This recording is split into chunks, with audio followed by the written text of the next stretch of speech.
Inflammation comes from Latin, and it means to set on fire.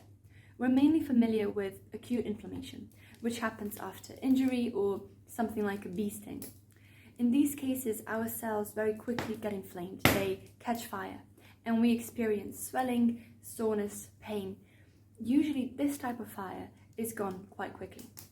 But there is a far more prevalent type of inflammation. It is known as chronic inflammation. And it is different because it is not quite as obvious and it is long-lasting.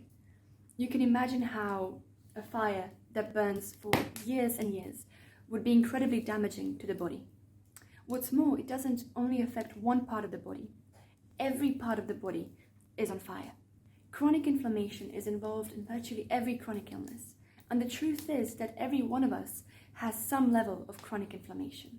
The important thing to know is that there are ways of measuring and controlling it.